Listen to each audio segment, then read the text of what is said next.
Me acompañan en esta última mesa, en este encuentro de periodismo iberoamericano, el segundo encuentro de periodismo iberoamericano organizado por el diario.es.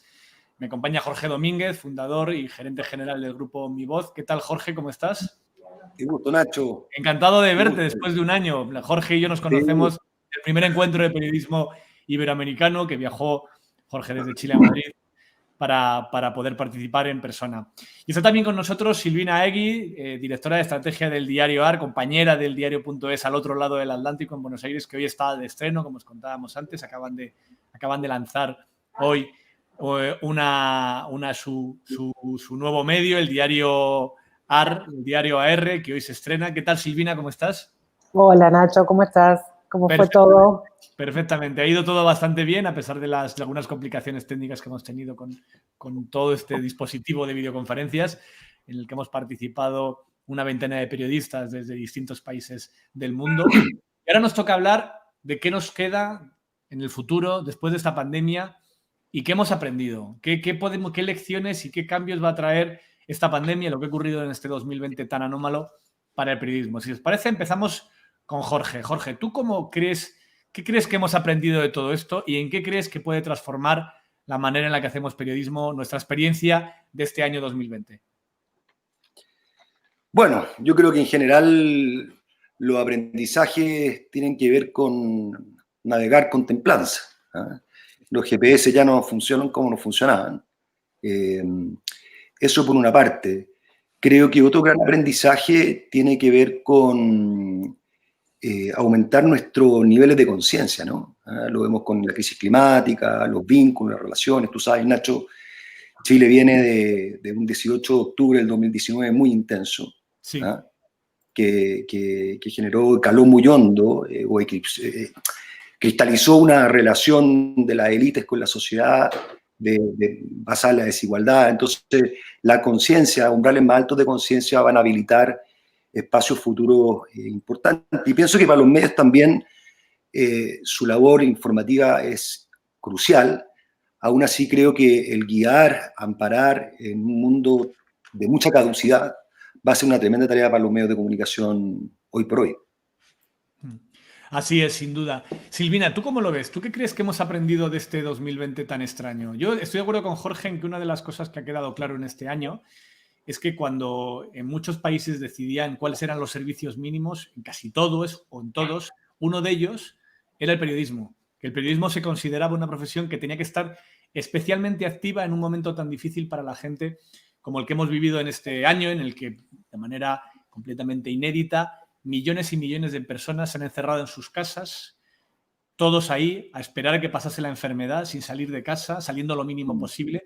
Y el único vínculo con el exterior, evidentemente, tenía que ver con las comunicaciones, pero también con el periodismo, que éramos nosotros quienes contábamos a toda esta ciudadanía que estaba en una sensación medio de vivir una película de ciencia ficción, al mismo tiempo de tener miedo por el futuro por primera vez en mucho tiempo, preocupación por todos sus allegados. Que el trabajo que estábamos haciendo desde las redacciones en este momento, que probablemente ha sido la cobertura informativa más importante de nuestras vidas, no creo que vayamos, ojalá no tengamos que contar nunca nada tan importante a nuestros lectores, pero ¿qué crees, Silvina, que hemos aprendido de toda esa experiencia? Sí, me parece que la incertidumbre que nos generó a todos a nivel global, la pandemia tiene que ver con esto, con justamente lo que estabas diciendo, con que el periodismo y es algo esencial y que nosotros como periodistas, me parece, no tenemos excusas. Me parece que empezar a tomar como la profesión que muchas veces se tornaba rutinaria, algo que no tenía sentido, empezar a encontrarle un sentido por la importancia y revalorar ese concepto de periodismo como bien público. Me parece que en ese punto es esencial. Y creo que lo aprendimos en un momento en que nosotros como personas también que estábamos viviendo una pandemia y una incertidumbre en cuanto a la información, tenemos que decir, bueno, a ver, yo soy periodista, ¿qué hago? Trabajo en un medio, ¿cómo empezar a entender que, bueno, esta cuestión también corporal, ¿no? De tener miedo, de no saber dónde estaba la información que era correcta y que teníamos que transmitir, y además eso multiplicado en espejos de los lectores, de las audiencias, de todo el mundo. Es un fenómeno como que todavía creo que no nos dimos cuenta la magnitud en esos términos. Sí, así es. Yo creo que todavía no estamos demasiado dentro de todo lo que nos ha pasado para poder analizarlo con claridad. Una de las cosas que yo creo que sí que se han notado en este 2020 es la diferencia entre los medios de comunicación convencionales o más o menos convencionales, o como es el caso de Mi Voz, curados por periodistas, aunque con participación ciudadana, y las redes sociales. Yo creo que en este año, de manera muy clara, las redes sociales han participado mucho más para la desinformación que para la información. Y era un debate que llevábamos abierto en el periodismo desde hace muchos años, pero que en este año, y me refiero a todas las teorías de la conspiración alrededor de las vacunas, o alrededor del origen del virus, o alrededor, o la xenofobia que ligaba a algunos grupos sociales el origen de la enfermedad. Todo ese tipo de cuestiones, yo creo que en líneas generales, con matices, porque no creo que todos los periódicos ni todos los medios lo hayamos hecho siempre igual de bien, pero en líneas generales sí que creo que ha habido una gran diferencia entre cómo nos hemos comportado los periodistas y las consecuencias que ha tenido eso que parecía una gran idea, que era la comunicación global a través de las redes sociales, para la desinformación. Jorge, ¿tú cómo lo ves? Tú además que participas en un medio que una de las características de Mi Voz es que tiene un gran peso de periodismo ciudadano. Así es. Bueno, como tú dices, no solo creo que el aporte de los medios ha tenido que ver con enfrentar las noticias falsas, sino también creo que tenemos un tremendo desafío en tanto combatir la polarización. Eso es un tema importantísimo en los 3 países en los que estamos aquí representados, tanto en Argentina como en Chile, como va en los últimos meses en España. A mí es una preocupación muy gruesa. Creo que tenemos una labor importante a propósito de estas burbujas informativas que contribuyen de manera brutal las redes sociales, porque nuestros países necesitan acuerdos civilizatorios, necesitan acuerdos para dialogar, para conversar, no para debatir y quién tiene la razón, sino que hoy día más que nunca el bien común debe imponerse, digamos, porque nuestras situaciones son límites. Entonces, las redes sociales abundan en alejar posiciones y en, como decimos en Chile, tirarnos piedra, y lo que tenemos que hacer es encontrarnos, aunque la diferencia, la pluralidad, pero encontrarnos en los mínimos civilizatorios para ir para adelante. Eso en España es, vamos, no sé cómo es la experiencia de Chile, la Argentina la conozco un poco más, en España es clarísimo en estos últimos meses. Digamos que ya veníamos en una curva ascendente de crispación y la pandemia ha sido como un acelerador en el tiempo. O sea, en 6 meses se ha acelerado una tendencia que en circunstancias normales nos hubiese llevado a lo mejor 5 años, ¿no? O sea, muy rápidamente hemos pegado un salto, un escalón, y en muchas tendencias es para bien. Por ejemplo, creo que una de las pocas cosas positivas de la pandemia es lo que hemos avanzado en esto que estamos haciendo ahora mismo, de cada uno desde un país distinto, mantener un diálogo, los sistemas de videoconferencia, videoreuniones, eso ha avanzado muchísimo. Pero en la parte de la crispación se ha acelerado completamente. O sea, ha sido como que el hecho de estar encerrados todos en nuestras casas, ¿no? En vez de calmar los ánimos, nos ha crispado todavía más.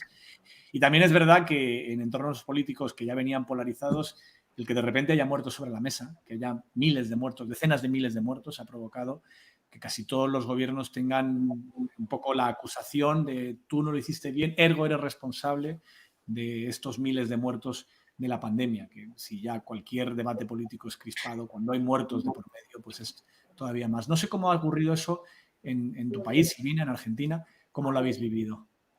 Mira, nosotros vivimos en un entorno acá hay un fenómeno que se llama la grieta. Sí, el término es genial. Es un término que viene ya, creo que tiene 12 años. O sea que, como siempre, nosotros en Argentina somos pioneros.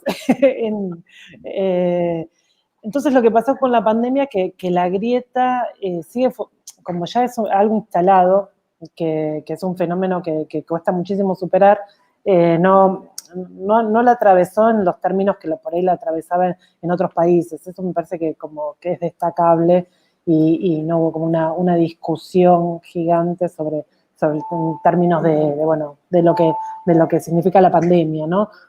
Cuestiones políticas, pero la sociedad no estuvo polarizada en ese sentido. Pero sí hay como obviamente un microclima en las redes sociales, que me parece que también eso es un fenómeno para remarcar en la pandemia. Nos dimos cuenta que ese microclima que parecía como ser el de la calle, no es así. La gente, en realidad, no sé si podemos hablar como de la gente, pero a las personas lo que realmente les importa son otros temas también. Es como la salud pública, el cuidado propio. Hubo una responsabilidad social, eso a mí me parece que también es remarcable. En ese ¿no? aspecto, es evidente que en esta crisis los servicios públicos han salido reforzados. O sea, la idea de que individualmente no podemos salir de todas, sino que hay momentos en la historia, muchos momentos en la historia en los que tenemos que estar unidos como sociedad y que no vale de nada que tú intentes por ti mismo salvarte, porque solo te salvarás si se salva el país, si se salva tu barrio, tu ciudad, tu contexto, ¿no?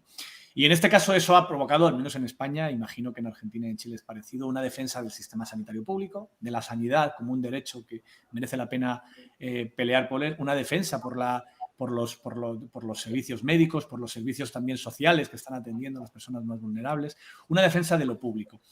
¿Pensáis que en esta crisis la valoración del periodismo como servicio público que somos, más allá de que se preste desde empresas privadas o empresas públicas, ha ganado? ¿O que en esta polarización nos ha arrastrado a nosotros también en la mala imagen de todo aquello que se relaciona con el debate político?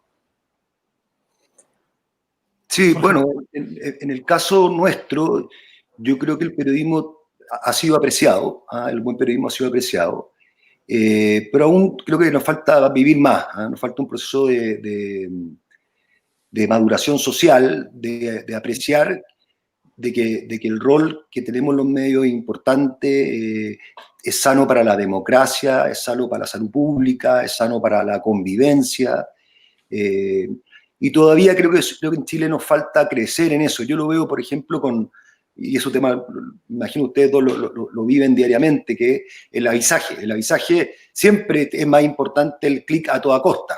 Entonces yo le digo a la auspiciante, hey, hay clic a toda costa y hay clic con conciencia, publicidad consciente, porque no da lo mismo donde tú inviertes. Tu huella de carbono también pasa en este mundo, ¿no? Entonces, eso yo, por ejemplo, veo que aún está incipiente en la conversación con las élites empresariales para que vean eso, porque les digo, imagínense este país crispado, con desafíos, con una nueva constitución que vamos a escribir, con medios de comunicación debilitados, es terrible. Sí. Eso es así, eso es terrible, ¿no? Que en un momento en lo que los medios son más necesarios están más débiles que nunca. Y en eso que decías de los clics a cualquier precio, ¿no? Yo creo que es una de las cosas que han cambiado en esta pandemia, ¿no? Que va a provocar cambios en esta pandemia. Yo creo que es una tendencia que viene desde hace mucho tiempo y que creo que en estos años, en estos meses se ha acelerado, que es que cada vez la audiencia por la audiencia, las páginas vistas al peso valen menos y que a medida que los medios intentamos comprometer a los lectores en nuestra sostenibilidad, pidiéndoles abiertamente que nos apoyen económicamente, el tipo de relación periodística de calidad vale más. Es decir, es mucho más valioso un lector que pague que 1000 páginas vistas, muchísimo más. Y para conseguir 1000 páginas vistas hace falta herramientas distintas que para conseguir un lector que pague.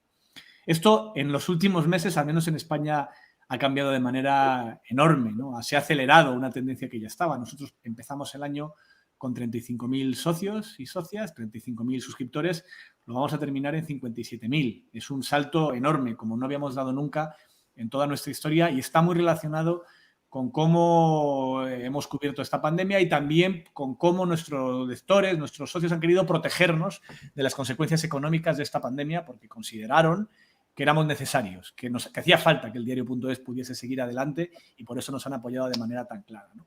Y creo que eso más allá de que el plural de anécdota no es dato, que no creo que podamos contar la evolución del periodismo por la evolución personal que hemos tenido en el diario, pero sí que creo que en todo el mundo cada vez tiene más valor el convencer a los lectores de que paguen por la información y por eso te lleva a un tipo de periodismo distinto que convencer a los lectores simplemente de que nos visiten, aunque a veces acaben frustrados, lleguen una noticia, vean que el titular no era exactamente lo que se les prometió y abandonen la página incluso a disgusto. Silvina, ¿tú eso cómo lo ves y cómo crees que se está viviendo eso en el periodismo argentino?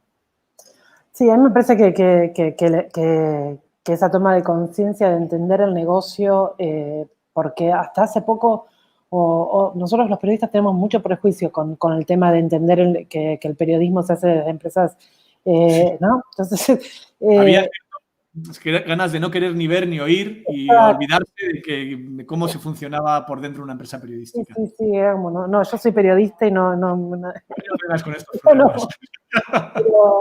pero me parece que a nivel global, incluso los grandes medios, los que tienen mucha audiencia en Argentina, que existen y que se han dado cuenta que ese volumen no les es sustentable, que en realidad no sirve. Pueden tener, no sé, 56 millones de páginas vistas por mes o 32 millones de usuarios únicos, que son más o menos las cifras de los periódicos más vistos en digital en Argentina, pero el negocio no son sustentables, no son rentables, y además, ¿qué tipo de periodismo hacen, no? Si esa cantidad de páginas vistas son por justamente lo que decías vos, por noticias que desencantan, que provocan que el lector piense que sos un medio que no cumplís con tu promesa de dar buena información, me parece que la conciencia y la búsqueda de tener un contenido adecuado con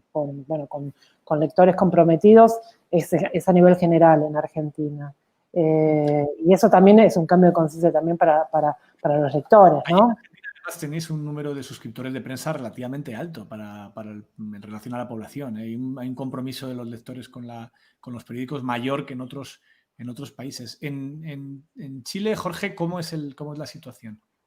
Incipiente. Hemos visto buena pronte de uno de los medios, que es La Tercera, en esta materia, y el Mercurio, que es el otro gran medio de característica metropolitana en la capital.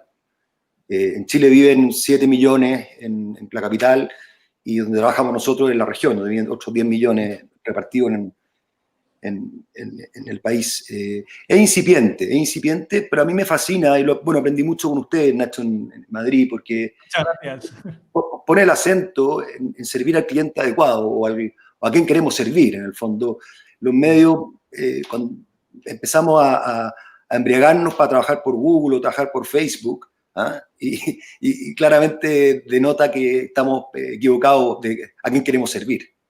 Sí, entonces, fíjate, yo eso creo que es una de las cosas claves que hemos aprendido en la historia del diario, que construir un medio de comunicación sobre un algoritmo que no es tuyo, construirlo sobre Facebook o construirlo sobre el posicionamiento en Google, es como levantar la casa en una zona de riada, en una zona inundable, ¿no? Dices, bueno, estoy construyendo un edificio que en teoría va a ser para muchos años en un sitio donde cualquier momento llega una corriente de agua, llega una lluvia torrencial y me arrasa la casa, ¿no? Y a muchos medios de comunicación en estos años les ha pasado eso. Medios de comunicación que en un momento dado fueron muy exitosos en audiencia, en viralidad, y que de repente Facebook toca una tuerca, cambia donde hay un 0,3 por un 0,2 y se acabó. Chao. No existe ese medio, no existe su audiencia. Sus millones de usuarios únicos se desploman porque es como construir la casa en un pantano, ¿no? En un sitio de arenas movedizas, ¿no? Y claro, en el momento en que te planteas un medio de comunicación, como lo hacemos en el diario, pensando que quien es tu cliente es el lector y solo el lector, y que, bueno, luego después hay otros añadidos de ingresos que te pueden ayudar, pero que la principal vía de ingresos va a depender de que convenzas a personas, una a una, de que merece la pena apoyar tu periódico o que merece la pena pagar por él. Es, en el fondo, un mecanismo de financiación muchísimo más sencillo que todos los castillos en el aire que hemos construido en la época en la que pensábamos que los medios de comunicación iban a ser como televisiones, ¿no? Millones de impresiones, millones de audiencia, y que entonces tendríamos millones de ingresos publicitarios como tienen las televisiones en abierto cuando tienen audiencias masivas. Eso no ha sido real. No había un tesoro a los 100 millones de usuarios únicos que alcanzaron algunos medios. No había un premio a ese esfuerzo. Y claro, cambiar el tiro luego es difícil, porque si te orientas hacia las páginas vistas, vas con una decisión periodística muy diferente que si te orientas al lector que paga, al socio que es capaz de pagar por tu periódico. Así es. Sí, totalmente. Estoy de acuerdo, ninguna duda en eso. No, fíjate que nosotros, Nacho, en Chile, venimos trabajando en una nueva fase del proyecto de hace algunos años atrás. Sí. Y bueno, ya contamos con cerca de 600, 700 corresponsales en gran parte de las comunas del país. Eso es una idea, eso es una noticia estupenda.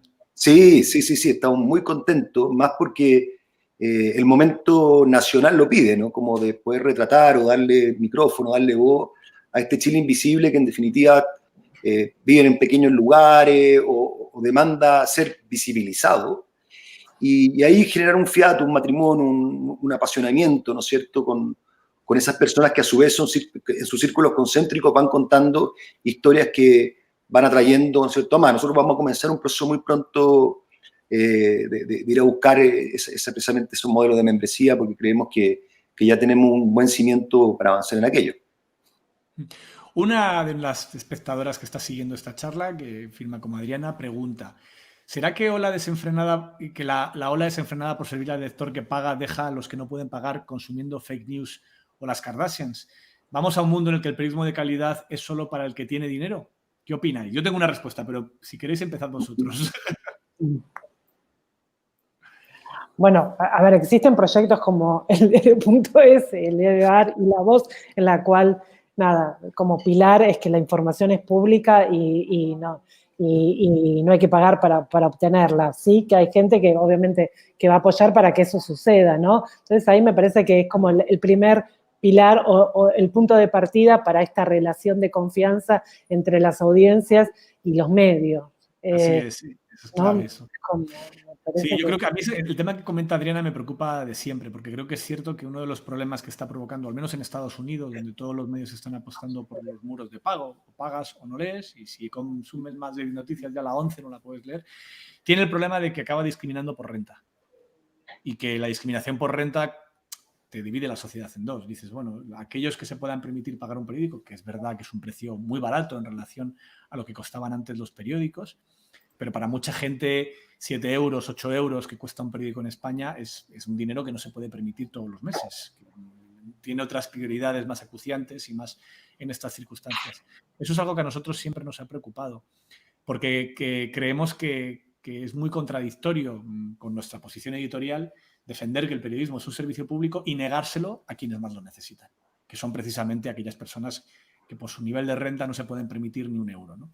Nosotros estamos constantemente pensando en nuestro modelo de socios, cómo mejorarlo, y en las próximas semanas pondremos en marcha algunos cambios con este modelo de socios, pero siempre cumpliendo con una premisa, que es que por no pagar no significa que no puedas leer. Que aquellos que no pueden pagar tienen que seguir leyendo exactamente igual que los que pagan. Y que quienes pagan lo hacen en parte también para que podamos dar este servicio a aquellas personas que no se lo pueden permitir. Jorge, ¿tú cómo lo ves? Sí, nosotros pensamos que en cualquier modelo no vamos a limitar los contenidos que vamos a hacer. Vamos más bien a funcionar desde dos ejes. El primero, que tienen que tener a mi juicio los proyectos mediales, que es alma. O sea, hay una causa, un propósito que es atractivo, que a la gente le hace sentido, comulga con un diagnóstico, una propuesta de valor y por tanto está dispuesto a poner algo de dinero para que eso siga andando, porque lo representa, etc. Y segundo, dar servicios adicionales que tienen que ver con sus intereses. Hoy día, por ejemplo, con la caducidad de los trabajos, hay una tremenda necesidad de cursos, de orientación, de distintas ofertas de valor, oye, incluso de reflexión y tener espacios de ágora para poder discutir y pensar. Ya eso es apreciado por muchas y muchos chilenos. Entonces, nosotros vamos a trabajar en esas direcciones, la épica, el alma del proyecto, sistematizando matrices de impacto y mostrando sistemáticamente lo que vamos construyendo con la ayuda de nuestros corresponsales. Y por otra parte, tener una muy buena cartera, un buen menú de alternativas de valor para nuestras audiencias y, en este caso, los miembros futuros del proyecto. Sí, una pregunta perdona, Silvina. No, que esa idea de la construcción de comunidad por el sentido, por el sentido de unidad de la gente es muy importante. El Ágora como imagen me parece que funciona. Al principio cuando surgió Internet y todos teníamos, o mucho se hablaba del positivismo de Internet o la inocencia de creer que una red libre iba a poder funcionar y democratizar el mundo, cosa que no sucedió. Éramos ingenuos, yo también tuve esa ilusión.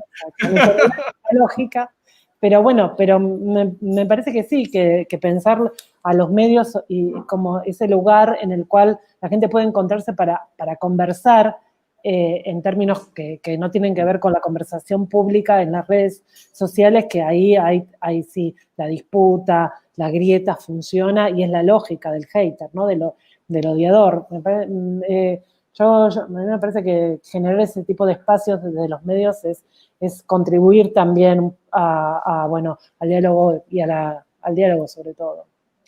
Otra pregunta de otro espectador que firma como Aldo y nos pregunta si creéis que la viralización de las noticias empodera a los jóvenes para reclamar o demandar a los gobiernos mejores oportunidades en sus países. ¿Pensáis que eso es eficaz, que esa capacidad que tienen las redes sociales para que los más jóvenes puedan difundir aquellas noticias que creen que les interesan sirve para generar ese debate público? Sí, en mi opinión es como cuando hay situaciones de opresión grandes y de violencia con respecto a un grupo, en este caso pueden ser los jóvenes, siempre surgen es como el agua, ¿no? Como la necesidad de libertad, de ir buscando como las grietas del sistema para poder generar este tipo de reclamos. Hay casos en la historia reciente, no sé, Primavera Árabe, en Irán mismo, donde las redes funcionaron en un momento para poder como canalizar este tipo de protestas y reclamos. Lo que sucede, claro, es justamente que después se encuentran rápidamente el mecanismo para oprimir, para volver a oprimir, y surgen otras redes, y surgen otros mecanismos. Entonces, me parece que es como un movimiento constante en busca de poder canalizar las denuncias, ¿no? Sociales sobre todo. Jorge, ¿tú cómo lo ves?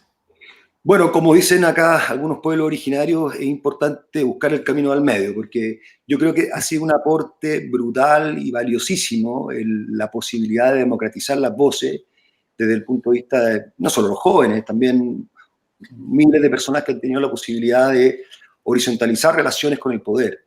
Ahora también, si eso no está gobernado por un sustento ético, que en general de esa conversación poco o nada se habla, termina también en reacciones muy, a veces que pueden dañar un montón de cosas, partiendo por seres humanos, por instituciones, que son juzgadas muy livianamente, y construimos una cierta ilusión que escribiendo muchos garabatos y cosas en las redes sociales podemos cambiar el mundo.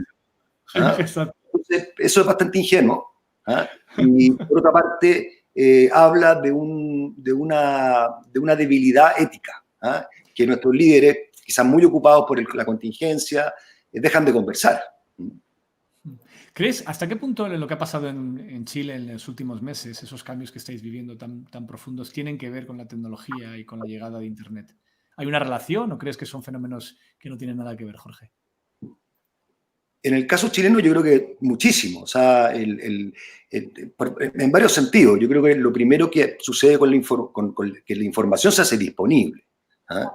Entonces, yo me acuerdo que teníamos un viejo dicho cuando nosotros partimos 10 años atrás, que afirmábamos que los ciudadanos iban a tener superpoderes. ¿Ah? Porque claro, la persona tenía un par de medios, un par de radios, ¿ah? Pero hoy día tiene disposición a todo, ¿ah? A todo.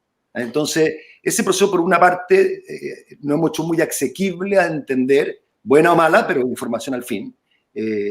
Por otra parte, también lo que hablábamos recién, que es la posibilidad de expresarse, ¿no? Expresarse, organizarse, bueno, hacer movimientos, causas, etc. ¿Ah? Y por tanto, multiplicar por un factor importante el poder potencial de las personas. Entonces, sí, creo que ese proceso. Ahora, fíjate que lo que viene hoy día es maravilloso, es inédito en este país, porque vamos a escribir una nueva constitución. Sí, súper ciudadana, paritaria, con participación del pueblo originario. Y ahí creo que va a ser muy importante esto que decimos en mi voz, buenas conversaciones, buenos futuros, malas conversaciones, pésimos futuros, porque conversar pareciera que lo tenemos desde que nacemos, y la verdad que es una interpretación, porque digo, buenas conversaciones significa escuchar, significa danzar con los otros, con las personas, y no ir a ganarle un punto. Entonces, ahí tenemos un desafío social grandote, que por el lado nosotros estamos dispuestos a participar activamente e incidir para precisamente celebrar muy buenas conversaciones para una gran constitución. Me gusta mucho lo que dices de las conversaciones. El buen periodismo sirve para que el debate público sea mejor y las conversaciones sean mejor. El mal periodismo lo que agranda son los gritos. Os quiero dar las gracias a los dos, Jorge, Silvina, por esta mesa y a todos los que nos habéis acompañado participando en este encuentro iberoamericano de periodismo iberoamericano, este segundo encuentro de periodismo iberoamericano que hemos organizado con el apoyo de Medif y Casa América. Antes de terminar, vamos a ir a ver los dibujos, las ilustraciones que han hecho desde la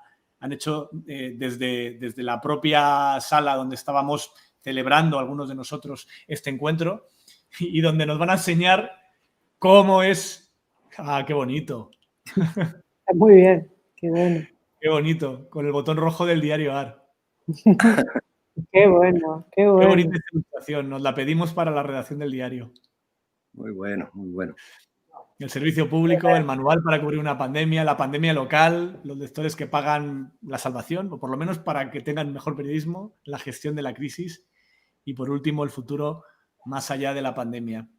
Pues os damos las gracias, Jorge, Silvina, y otra vez a todos los que nos habéis acompañado en este encuentro de periodismo iberoamericano. Volveremos el año que viene. Espero que para entonces ya esté la vacuna y ya podamos vernos las caras y darnos abrazos. No sé, se hace raro a vosotros ver en las películas a gente que se besa y que se abraza. Sí, totalmente. No. Como del siglo pasado y han pasado solamente 7 meses, 8 meses que se nos han hecho todos eternos. Esperemos que dentro de un año esta situación haya quedado atrás, el buen periodismo siga presente y podamos vernos todos en persona. Un abrazo. Un abrazo, muchas gracias. Mando mucha suerte a los compañeros del diario AR en Buenos Aires. Gracias, gracias. Y gracias, Jorge, también, y un abrazo para tu equipo en Mi Voz. Un abrazo, muchas gracias. Adiós, muchas gracias. Hasta luego.